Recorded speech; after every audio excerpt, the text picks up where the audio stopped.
ധർമ്മത്തിനായി വില്ലെടുത്ത മനുഷ്യൻ. അസ്ത്രവിദ്യയിൽ ദേവന്മാർക്കുപോലും ആശ്ചര്യമുണർത്തിയ യോദ്ധാവ്. പാണ്ഡവരുടെ ഹൃദയശക്തി. അവൻ അർജുനൻ ബാല്യ. കുരുക്ഷേത്രം വിറപ്പിച്ച അർജുനന്റെ കഥ തുടങ്ങുന്നത് ഹസ്തിനാപുരത്തിൽ. കുരുവംശത്തിലെ രാജകുമാരൻ. പക്ഷേ രാജകുമാരനെന്നതിലേറെ വിദ്യാർത്ഥി. അതിശയിപ്പിക്കുന്ന ശ്രദ്ധയും സമർപ്പണവും കൊണ്ട് ഗുരു ദ്രോണനു പ്രിയപ്പെട്ട ശിഷ്യൻ. ഇലയിലിരിക്കുന്ന പക്ഷിയുടെ കണ്ണാണ് എനിക്ക് മാത്രം കാണുന്നത്, അതാണ് അർജുനന്റെ പ്രതിജ്ഞ. അയാൾ പഠിച്ചത് വെടിയിടൽ അല്ല, ധ്യാനം. ദ്രോണൻ നൽകിയ വാഗ്ദാനം ലോകത്തിലെ ഏറ്റവും മികച്ച യോദ്ധാവാക്കുമെന്നത്. അർജുനൻ അതിന് യോഗ്യനായി മാറി. ഇന്ദ്രലോകത്ത് ചെന്നു ദേവേന്ദ്രനിൽ നിന്ന് പാശുപതാസ്ത്രം ഉൾപ്പെടെ അനേകം ദിവ്യായുധങ്ങൾ നേടി. അർജുനൻ ചെറിയൊരു യോദ്ധാവല്ല, ദേവന്മാരും ശത്രുക്കളും പേടിച്ച ശക്തി.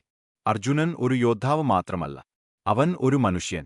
ദ്രൗപദിക്കുള്ള സ്നേഹം, സുഭദ്രയുമായുള്ള വിവാഹം, സഹോദരന്മാരോടുള്ള അനന്തമായ നിഷ്ഠ, ഇവയാണ് അർജുനനെ മഹത്തനാക്കിയത്. കുരുക്ഷേത്രത്തിലെ ഏറ്റവും വലിയ നിമിഷം. യുദ്ധഭൂമിയിൽ അർജുനൻ വില്ലെടുത്തപ്പോൾ അയാൾ വിറന്നു. സ്വന്തം ബന്ധുക്കളെയാണ് കൊല്ലേണ്ടത്. അപ്പോൾ കൃഷ്ണൻ പറഞ്ഞ വാക്കുകൾ, ഭഗവത്ഗീത: നിന്റെ കർത്തവ്യം ചെയ്യൂ അർജുന. ആ ഒരു നിമിഷം മനുഷ്യൻ ദൈവത്തിന്റെ വാക്കുകൾ കേട്ടപ്പോൾ അർജുനൻ ലോകത്തിലെ ഏറ്റവും വലിയ യോദ്ധാവായി പുനർജനിച്ചു.